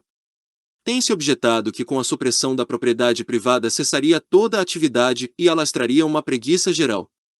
De acordo com isso, a sociedade burguesa teria muito de ter perecido de inércia, pois os que nela trabalham não ganham, e os que nela ganham não trabalham. Toda esta objeção vai dar a tautologia de que deixa de haver trabalho assalariado assim que deixar de haver capital. Todas as objeções dirigidas contra o modo de apropriação e de produção comunista dos produtos materiais foram igualmente alargadas à apropriação e à produção dos produtos espirituais. Tal como, para o burguês, o cessar da propriedade de classe é o cessar da própria produção, também para ele o cessar da cultura de classe é idêntico ao cessar da cultura em geral. A cultura cuja perda ele lamenta é, para a enorme maioria, a formação para a máquina. Mas não disputeis conosco enquanto medides pelas vossas representações burguesas de liberdade, de cultura, de direito, etc., a abolição da propriedade burguesa. As vossas próprias ideias são produtos das relações de produção e propriedade burguesas, tal como o vosso direito é apenas a vontade da vossa classe elevada à lei, uma vontade cujo conteúdo está dado nas condições materiais de vida da vossa classe. A representação interesseira, na qual transformais as vossas relações de produção e de propriedade de relações históricas transitórias no curso da produção em leis eternas da natureza e da razão, partilhai-la com todas as classes dominantes já desaparecidas. O que compreendeis para a propriedade antiga, o que compreendeis para a propriedade feudal, já não podeis compreender para a propriedade burguesa. Supressão da família. Até os mais radicais se indignam com este propósito infame dos comunistas. Sobre que assenta a família atual, a família burguesa. Sobre o capital, sobre o proveito privado. Completamente desenvolvida ela só existe para a burguesia, mas ela encontra o seu complemento na ausência forçada da família para os proletários e na prostituição pública. A família dos burgueses elimina-se naturalmente com o eliminar deste seu complemento, e ambos desaparecem com o desaparecer do capital. Censurais-nos por queremos suprimir a exploração das crianças pelos pais. Confessamos este crime. Mas, dizeis vós, nós suprimimos as relações mais íntimas ao pormos no lugar da educação doméstica social. E não está também a vossa educação determinada pela sociedade? Pelas relações sociais em que educais, pela intromissão mais direta ou mais indireta da sociedade, por meio da escola, etc. Os comunistas não inventam o efeito da sociedade sobre a educação, apenas transformam o seu caráter, arrancam à educação a influência da classe dominante. O palavreado burguês acerca da família e da educação, acerca da relação íntima de pais e filhos, torna-se tanto mais repugnante quanto mais, em consequência da grande indústria, todos os laços de família dos proletários são rasgados e os seus filhos transformados em simples artigos de comércio e instrumentos de trabalho. Mas vós, comunistas, quereis introduzir a comunidade das mulheres, grita-nos toda a burguesia em coro. O burguês vê na mulher um mero instrumento de produção. Ouve dizer que os instrumentos de produção devem ser explorados comunitariamente, e naturalmente não pode pensar senão que a comunidade virá igualmente a ser o destino das mulheres. Não suspeita que se trate precisamente de suprimir a posição das mulheres como meros instrumentos de produção. De resto, não há nada mais ridículo do que a moralíssima indignação dos nossos burgueses acerca da pretensa comunidade oficial de mulheres dos comunistas. Os comunistas não precisam de introduzir a comunidade de mulheres, ela existiu quase sempre. Os nossos burgueses, não contentes com o fato de que as mulheres e as filhas dos seus proletários estão à sua disposição, para nem sequer falar da prostituição oficial, acham um prazer capital em seduzir as esposas uns dos outros. O casamento burguês é na realidade a comunidade das esposas. Quando muito se poderia censurar aos comunistas quererem introduzir uma comunidade de mulheres franca, oficial, onde há uma hipocritamente escondida. É de resto evidente que com a supressão das relações de produção atuais desaparece também a comunidade de mulheres que dela decorre, ou seja, a prostituição oficial e não oficial. Aos comunistas tem, além disso, sido censurado que querem abolir a pátria, a nacionalidade. Os operários não têm pátria. Não se lhes pode tirar o que não têm. Na medida em que o proletariado tem primeiro de conquistar para si a dominação política, de se elevar à classe nacional, de se constituir a si próprio como nação, ele próprio é ainda nacional, mas de modo nenhum no sentido da burguesia. Os isolamentos e as oposições nacionais dos povos vão desaparecendo já cada vez mais com o desenvolvimento da burguesia, com a liberdade de comércio, com o mercado mundial, com a uniformidade da produção industrial e com as relações de vida que lhe correspondem. A dominação do proletariado falou-se a desaparecer ainda mais. A unidade de ação, pelo menos dos países civilizados, é uma das primeiras condições da sua libertação. À medida que é suprimida a exploração de um indivíduo por outro, é suprimida a exploração de uma nação por outra. Com a oposição das classes no interior da nação cai a posição hostil das nações entre si. As acusações contra o comunismo que são levantadas sobretudo a partir de pontos de vista religiosos, filosóficos e ideológicos não merecem discussão pormenorizada. Será preciso uma inteligência profunda para compreender que com as relações de vida dos homens, com as suas ligações sociais, com a sua existência social, mudam também as suas representações, intuições e conceitos. Numa palavra, muda também a sua consciência. Que prova a história das ideias senão que a produção espiritual se reconfigura com a da material? As ideias dominantes de um tempo foram sempre apenas as ideias da classe dominante. Fala-se de ideias que revolucionam uma sociedade inteira. Com isto exprime-se apenas o fato de que no seio da velha sociedade se formaram os elementos de uma sociedade nova, de que a dissolução das velhas ideias acompanha a dissolução das velhas relações de vida. Quando o mundo antigo estava em declínio, as religiões antigas foram vencidas pela religião cristã. Quando as ideias cristãs sucumbiram, no século XVIII, as ideias das luzes, a sociedade feudal travava sua luta de morte com a burguesia então revolucionária. As ideias de liberdade de consciência e de religião exprimiam apenas, no domínio do saber, a dominação da livre concorrência. Mas, dirão, as ideias religiosas, morais, filosóficas, políticas, jurídicas, etc., modificaram-se certamente no decurso do desenvolvimento histórico. A religião, a moral, a filosofia, a política, o direito, mantiveram-se sempre nesta mudança. Além disso, existem verdades eternas, como liberdade, justiça, etc., que são comuns a todos os estádios sociais. Mas o comunismo abole as verdades eternas, abole a religião, a moral, em vez de configurá-las de novo, contradiz portanto todos os desenvolvimentos históricos até aqui. A que se reduz esta acusação? A história de toda a sociedade até aqui se moveu em oposições de classes, as quais nas diversas épocas foram diversamente configuradas. Mas fosse qual fosse a forma assumida, a exploração de uma parte da sociedade pela outra é um fato comum a todos os séculos passados. Não é de admirar, por isso, que a consciência social de todos os séculos, a despeito de toda a multiplicidade e diversidade, se move em certas formas comuns, em formas de consciência que só se dissolvem completamente com o desaparecimento total da oposição de classes. A Revolução Comunista é a ruptura mais radical com as relações de propriedade legadas. Não admira que no curso do seu desenvolvimento se rompa da maneira mais radical com as ideias legadas. Deixemos contudo as objeções da burguesia contra o comunismo. Já antes vimos que o primeiro passo na Revolução Operária é a elevação do proletariado à classe dominante, a conquista da democracia pela luta. O proletariado usará a sua dominação política para arrancar a pouco e pouco todo o capital à burguesia, para centralizar todos os instrumentos de produção na mão do Estado, isto é, do proletariado organizado como classe dominante, e para multiplicar o mais rapidamente possível a massa das forças de produção. Naturalmente isto só pode primeiro acontecer por meio de intervenções despóticas no direito de propriedade e nas relações de produção burguesas, através de medidas, portanto, que economicamente parecem insuficientes e insustentáveis mais que no decurso do movimento levam para além de si mesmas e são inevitáveis como meios de revolucionamento de todo o modo de produção. Estas medidas serão naturalmente diversas consoante os diversos países.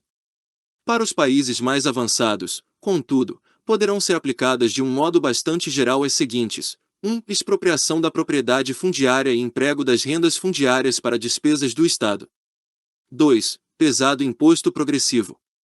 3. Abolição do direito de herança. 4. Confiscação da propriedade de todos os emigrantes e rebeldes.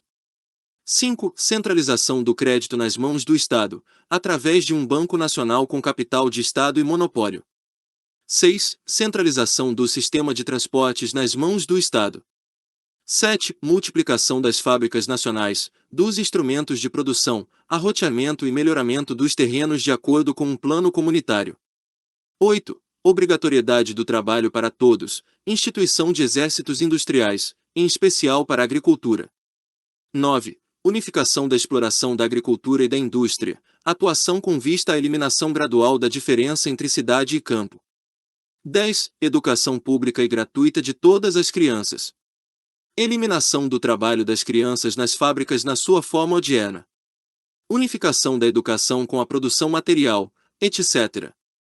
Desaparecidas no curso de desenvolvimento as diferenças de classes e concentrada toda a produção nas mãos dos indivíduos associados, o poder público perde o caráter político. Em sentido próprio, o poder político é o poder organizado de uma classe para a opressão de outra. Se o proletariado na luta contra a burguesia necessariamente se unifica em classe, por uma revolução se faz classe dominante e como classe dominante suprime violentamente as velhas relações de produção, então suprime juntamente com estas relações de produção as condições de existência da oposição de classes, as classes em geral, e, com isto, a sua própria dominação como classe. Para o lugar da velha sociedade burguesa com as suas classes e oposições de classes entra uma associação em que o livre desenvolvimento de cada um é a condição para o livre desenvolvimento de todos. Terceira, literatura socialista e comunista 1. O socialismo reacionário a, o socialismo feudal pela sua posição histórica, as aristocracias francesa e inglesa estavam vocacionadas para escrever panfletos contra a sociedade burguesa moderna. Na Revolução Francesa de julho de 1830, no movimento de reforma inglês, elas sucumbiram uma vez mais ao odiado à revista. Não podia mais tratar-se de uma luta política séria.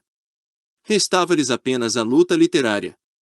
Mas também no domínio da literatura o velho palavreado do tempo da Restauração tinha se tornado impossível. Para despertar simpatia, a aristocracia teve de aparentar perder de vista os seus interesses e de formular a sua acusação contra a burguesia apenas no interesse da classe operária explorada. Preparou assim a satisfação de poder cantar cantigas de escárnio sobre o seu novo dominador e sussurrar-lhe ao ouvido profecias mais ou menos prenhes de desgraças. Desta maneira surgiu o socialismo feudalístico, metade canto lamentoso e metade pasquim, metade eco do passado e metade ameaça do futuro, por vezes acertando no alvo com um juízo amargo, espirituosamente demolidor, sobre a burguesia, mas sempre operando de modo cômico pela sua total incapacidade de conceber o curso da história moderna. Por estandarte eles agitavam na mão o proletário alfoge de mendigo, para juntarem o povo atrás de si. Mais de todas as vezes que este os seguia divisava-lhes no traseiro os velhos brasões feudais e dispersava com gargalhadas sonoras e irreverentes. Uma parte dos legitimistas franceses e a jovem Inglaterra deram este espetáculo da melhor maneira.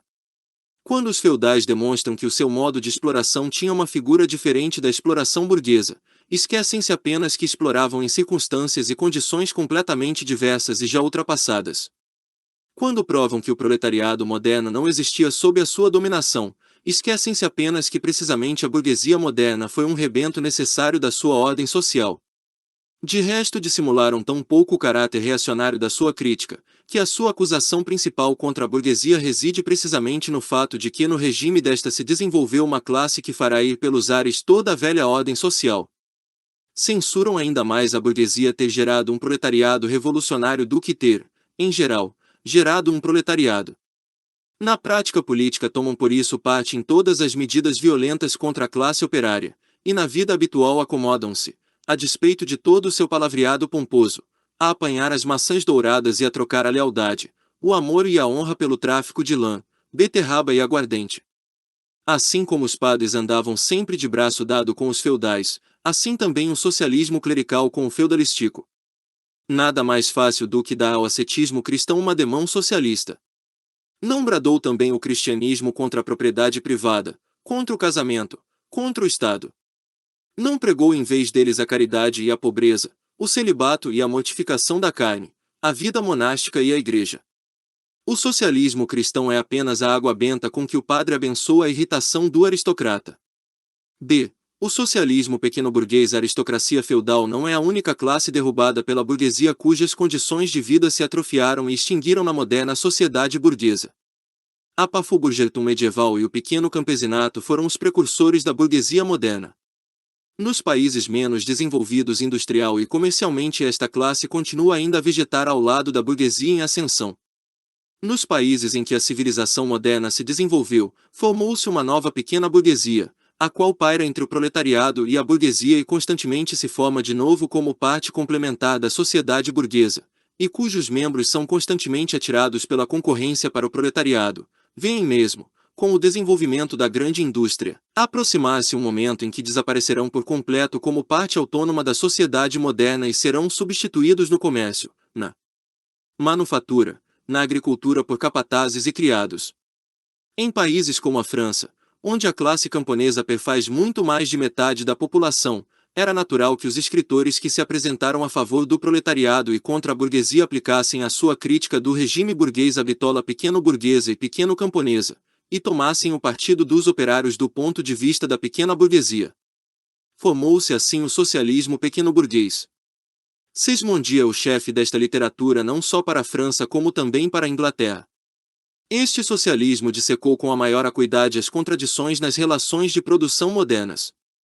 Pôs a descoberto os fingidos embelezamentos dos economistas.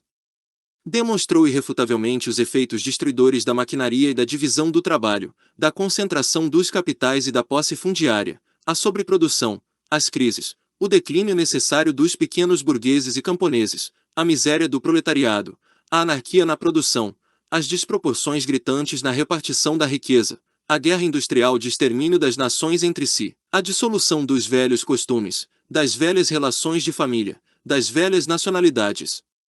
Pelo seu teor positivo, porém, este socialismo quer ou restabelecer os velhos meios de produção e de intercâmbio, e com eles as velhas relações de propriedade e a velha sociedade, ou quer encarcerar de novo violentamente os meios modernos de produção e de intercâmbio no quadro das velhas relações de propriedade, as quais tiveram de ser, por eles rebentadas. Ele é simultaneamente reacionário e utópico. Sistema corporativo na manufatura e economia patriarcal no campo são as suas últimas palavras. No seu desenvolvimento ulterior, esta orientação perdeu-se numa ressaca cobarde. O socialismo alemão ou o socialismo verdadeiro, a literatura socialista e comunista da França, que surgiu sob a pressão de uma burguesia dominante e que é a expressão literária da luta contra esta dominação, foi introduzida na Alemanha num tempo em que a burguesia iniciava a sua luta contra o absolutismo feudal. Filósofos, meio-filósofos e belos espíritos alemães apoderaram-se avidamente desta literatura, esquecendo apenas que com a imigração destes escritos de França não imigraram ao mesmo tempo para a Alemanha as relações de vida francesas. Face às relações alemãs, a literatura francesa perdeu todo o significado prático imediato e assumiu uma feição puramente literária. Tinha de aparecer como especulação ociosa sobre a realização da essência humana. Assim, para os filósofos alemães do século XVIII, as reivindicações da primeira Revolução Francesa só tinham o sentido de reivindicações da razão prática, em geral, e as expressões da vontade da burguesia revolucionária francesa significavam aos seus olhos as leis da vontade pura, da vontade como esta tem de ser, da vontade verdadeiramente humana.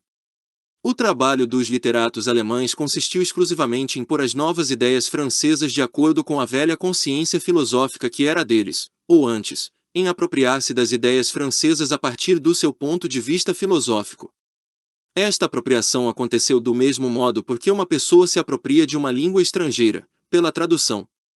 É sabido que os monges escreveram agiografias católicas insípidas sobre os manuscritos em que estavam registradas as obras clássicas do velho tempo pagão. Os literatos alemães procederam inversamente com a literatura profana francesa. Escreveram os seus disparates filosóficos por baixo do original francês. P.S. Por baixo da crítica francesa as relações de dinheiro escreveram a alienação da essência humana, por baixo da crítica francesa do Estado burguês escreveram superação da dominação do abstratamente universal, etc. O sobrepor deste palavreado filosófico aos desenvolvimentos franceses batizaram eles de filosofia da ação, socialismo verdadeiro, ciência alemã do socialismo, fundamentação filosófica do socialismo, etc. A literatura socialista comunista francesa foi assim emasculada a preceito. E como nas mãos do alemão deixou de exprimir a luta de uma classe contra outra, o alemão ficou consciente de ter triunfado da unilateralidade francesa, de ter defendido, em vez de necessidades verdadeiras, a necessidade da verdade, e em vez dos interesses do proletário, os interesses da essência humana, do homem em geral, do homem que não pertence a nenhuma classe, que nem sequer pertence à realidade, que pertence apenas ao céu nebuloso da fantasia filosófica. Este socialismo alemão, que tomou tão a sério, e tão solenemente, os seus canhestros exercícios escolares, e que, qual vendedor de feira, tão alto os trombeteou, foi entretanto perdendo pouco a pouco a sua inocência pedante. A luta da burguesia alemã, nomeadamente da prussiana, contra os feudais e a realeza absoluta, numa palavra, o movimento liberal, tornou-se mais séria. Foi assim oferecida ao socialismo verdadeiro a tão desejada oportunidade de contrapor ao movimento político as reivindicações socialistas, de arremessar contra o liberalismo, contra o Estado representativo, contra a concorrência burguesa, a liberdade burguesa de imprensa, o direito burguês, a liberdade e a igualdade burguesas, os anátemas legados, e de pregar à massa popular que nada tinha a ganhar, antes tudo a perder, com este movimento burguês. O socialismo alemão esqueceu em devido tempo que a crítica francesa, da qual era um eco sem espírito, pressupunha a sociedade burguesa moderna com as correspondentes condições materiais de vida e a adequada constituição política, pressupostos esses por cuja conquista se tratava então de lutar na Alemanha. Serviu aos governos alemães absolutos, com o seu cortejo de padres, mestres-escolas, fidalgotes e burocratas, de espantalho desejado contra a burguesia ameaçadoramente ascendente. Formou o doce complemento dos amargos golpes de chicote e balas de espingarda com que esses mesmos governos cuidaram das insurreições de operários alemães. Se o socialismo, verdadeiro, desta maneira se tornou uma arma na mão dos governos contra a burguesia alemã, representou também imediatamente um interesse reacionário, o interesse da Pafurburgerschaft alemã. Na Alemanha é a pequena burguesia, legada pelo século XVI, que desde esse tempo, de formas diversas, está sempre a vir ao de cima, que constitui a base social propriamente dita das situações existentes.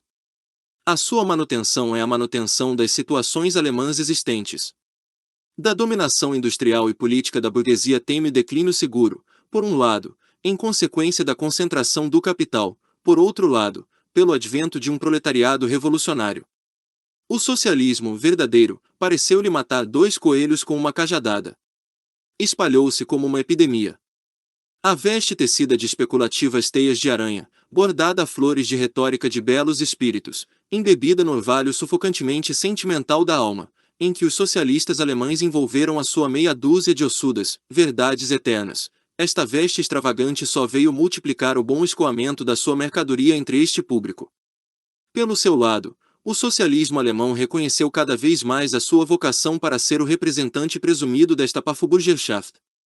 Proclamou a nação alemã como a nação normal e o seu burguês alemão como o homem normal. Deu a todas as infâmias deste seu burguês um sentido socialista, oculto, superior, pelo qual elas significavam o seu contrário. Ao entrar em cena diretamente contra a orientação, grosseiramente destrutiva, do comunismo, ao anunciar a sua sublimidade imparcial acima de todas as lutas de classes, tirou a sua última consequência. Com muito poucas exceções, o que na Alemanha circula de escritos pretensamente socialistas e comunistas pertence ao âmbito desta literatura porca e debilitante. 2. O socialismo conservador ou socialismo burguês. Uma parte da burguesia deseja remediar os males sociais para assegurar a existência da sociedade burguesa. A ela pertencem economistas, filantropos, humanitários, melhoradores da situação das classes trabalhadoras, organizadores da caridade, protetores dos animais, fundadores de ligas antialcoólicas, reformadores ocasionais dos mais variados. E também este socialismo burguês foi elaborado em sistemas completos. Como exemplo mencionamos a filosofia de la misère, de Proudhon. Os burgueses socialistas querem as condições de vida da sociedade moderna sem as lutas e perigos delas necessariamente decorrentes. Querem a sociedade existente deduzidos os elementos que a revolucionam e dissolvem. Querem a burguesia sem o proletariado. A burguesia, naturalmente, representa-se o mundo em que domina como o melhor dos mundos. O socialismo burguês elabora, a partir desta representação consoladora, um meio sistema ou um sistema completo. Quando exorta o proletariado a realizar estes sistemas e a entrar na Nova Jerusalém, no fundo só lhe pede que fique na sociedade atual, mas que se desfaça das odiosas representações que faz dela. Uma segunda forma, menos sistemática mas mais prática, deste socialismo procurou tirar à classe operária o gosto por todos os movimentos revolucionários, mostrando-lhe que só lhe poderia ser útil, não está ou aquela alteração política, mas uma alteração nas relações materiais de vida, nas relações econômicas. Por alteração das relações materiais de vida este socialismo não entende, de modo nenhum, a abolição das relações de produção burguesas, só possível pela via revolucionária, mais melhoramentos administrativos que se processem sobre o terreno destas relações de produção, portanto que nada altere na relação de capital e trabalho assalariado, mas que no melhor dos casos reduzam à burguesia os custos da sua dominação e lhe simplifiquem o orçamento de Estado. O socialismo burguês só alcança sua expressão correspondente quando passa a ser mera figura de retórica. Comércio livre. No interesse da classe trabalhadora, proteção alfandegária. No interesse da classe trabalhadora, prisões celulares. No interesse da classe trabalhadora, esta é a última palavra do socialismo burguês, e a única dita a sério. O socialismo da burguesia consiste precisamente na afirmação de que os burgueses são burgueses, no interesse da classe trabalhadora. 3. O socialismo e comunismo críticos utópicos. Não falamos aqui da literatura que em todas as grandes revoluções modernas exprime as reivindicações do proletariado, escritos de Babelf, etc.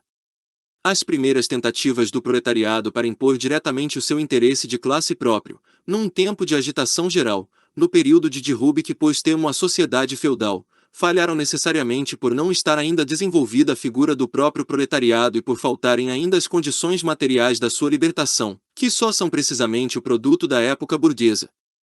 A literatura revolucionária que acompanhou estes primeiros movimentos do proletariado é, pelo conteúdo, necessariamente reacionária. Prega um ascetismo geral e um igualitarismo grosseiro. Os sistemas propriamente socialistas e comunistas, os sistemas de Saint-Simon, Fourier, Owen, etc., surgem no primeiro período, ainda não desenvolvido, da luta entre proletariado e burguesia que atrás descrevemos.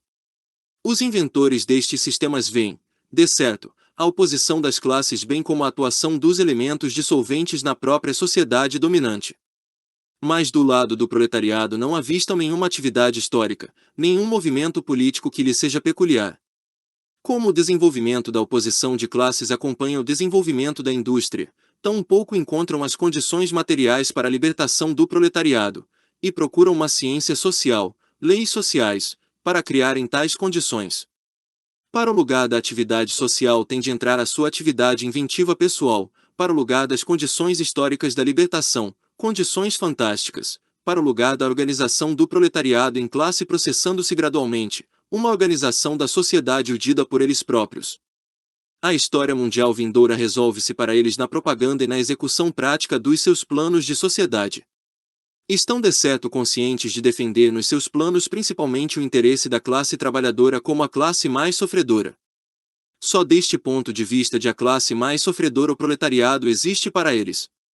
A forma não desenvolvida da luta de classes assim como a sua própria situação de vida implicam, porém, que eles creiam estar muito acima daquela oposição de classes. Querem melhorar a situação de vida de todos os membros da sociedade, mesmo dos mais bem colocados. Por isso apelam continuamente à sociedade toda sem diferença, e de preferência à classe dominante. É só preciso entender o seu sistema para reconhecer nele o melhor plano possível para a melhor sociedade possível. Rejeitam, por isso, toda a ação política, nomeadamente toda a ação revolucionária. Querem atingir o seu objetivo por via pacífica e procuram, com pequenos experimentos naturalmente condenados ao fracasso, abrir pela força do exemplo o caminho ao novo evangelho social. A descrição fantástica da sociedade futura brota, num tempo em que o proletariado ainda está sumamente pouco desenvolvido, e por isso, apreende a sua própria posição de um modo ainda fantástico, da sua primeira aspiração, cheia de imagens vagas, de uma reconfiguração geral da sociedade. Mas os escritos socialistas e comunistas consistem também em elementos críticos. Atacam todas as bases da sociedade existente. Por isso forneceram material altamente valioso para o esclarecimento dos operários. As suas proposições positivas sobre a sociedade futura, p.ex., supressão da oposição entre cidade e campo, da família, do proveito privado, do trabalho assalariado, a proclamação da harmonia social, a transformação do Estado numa mera administração da produção. Todas estas suas proposições exprimem meramente o desaparecimento da oposição de classes que só agora começa a desenvolver-se, que eles não conhecem senão na sua primeira indeterminidade sem figura. Por isso mesmo estas proposições têm ainda um sentido puramente utópico. A significação do socialismo e comunismo críticos utópicos está na proporção inversa do seu desenvolvimento histórico. Na medida em que se desenvolve e configura a luta de classes, perde esta elevação fantástica acima dela, esta luta fantástica contra ela, todo o valor prático, toda a justificação teórica. Se, por isso, os autores destes sistemas foram, em muitos aspectos, revolucionários, os seus discípulos formaram sempre seitas reacionárias. Perante o desenvolvimento histórico continuado do proletariado ativeram-se as velhas intuições dos mestres. Por isso procuram consequentemente embotar de novo a luta de classes e mediar as oposições. Continuam ainda a sonhar com a realização, a título experimental, das suas utopias sociais, com a instituição de falancérios isolados, com a fundação de colônias no país, com o estabelecimento de uma pequena Icária, edição de formato reduzido da Nova Jerusalém, e para a construção de todos estes castelos no ar tem de apelar à filantropia dos corações e bolsas burgueses. A pouco e pouco vão caindo na categoria dos socialistas reacionários ou conservadores acima descritos, e deles se diferenciam apenas por um pedantismo mais sistemático, pela superstição fanática nos efeitos milagreiros da sua ciência social. Por isso se opõem com exasperação a todo o movimento político dos operários, movimento que só podia decorrer de uma descrença cega no novo evangelho. Os ovenistas, em Inglaterra, ou fourieristas, em França, reagem ali contra os cartistas, aqui contra os reformistas. Quarta, posição dos comunistas para com os diversos partidos oposicionistas. De acordo com a seção segunda, é evidente a relação dos comunistas para com os partidos operários já constituídos, portanto, a sua relação para com os cartistas em Inglaterra e os reformadores agrários na América do Norte. Lutam para alcançar os fins e interesses imediatos da classe operária, mas no movimento presente representam simultaneamente o futuro do movimento. Em França, os comunistas juntam-se ao Partido Socialista Democrático contra a burguesia conservadora e radical, sem por isso abdicarem do direito de assumir uma atitude crítica perante as frases e as ilusões provenientes do legado revolucionário. Na Suíça apoiam os radicais, sem deixar de reconhecer que este partido é composto por elementos contraditórios, em parte socialistas democráticos no sentido francês, em parte burgueses radicais. Entre os polacos, os comunistas apoiam um partido que faz de uma revolução agrária condição da libertação nacional, aquele mesmo partido que deu vida à insurreição de Cracóvia de 1846. Na Alemanha, o Partido Comunista luta, assim que a burguesia entra revolucionariamente em cena, em conjunto com a burguesia contra a monarquia absoluta, a propriedade feudal da terra e a pequena burguesia. Mas nem por um instante deixa de formar nos operários uma consciência o mais clara possível sobre a oposição hostil entre burguesia e proletariado, para que os operários alemães possam virar logo as condições sociais e políticas, que a burguesia tem necessariamente de originar com a sua dominação, como outras tantas armas contra a burguesia, para que, depois do derrube das classes reacionárias na Alemanha, comece logo a luta contra a própria burguesia. Para a Alemanha dirigem os comunistas a sua atenção principal, porque a Alemanha está em vésperas de uma revolução burguesa e porque leva a cabo este revolucionamento em condições de maior progresso da civilização europeia em geral e com um proletariado muito mais desenvolvido do que a Inglaterra no século XVII e a França no século XVIII. Porque a revolução burguesa alemã só pode ser, portanto, o prelúdio imediato de uma revolução proletária. Numa palavra, por toda parte os comunistas apoiam todo o movimento revolucionário contra as situações sociais e políticas existentes. Em todos estes movimentos põem em relevo a questão da propriedade, seja qual for a forma mais ou menos desenvolvida que ela possa ter assumido, como a questão fundamental do movimento. Por fim, por toda parte os comunistas trabalham na ligação e entendimento dos partidos democráticos de todos os países. Os comunistas rejeitam dissimular as suas perspectivas e propósitos.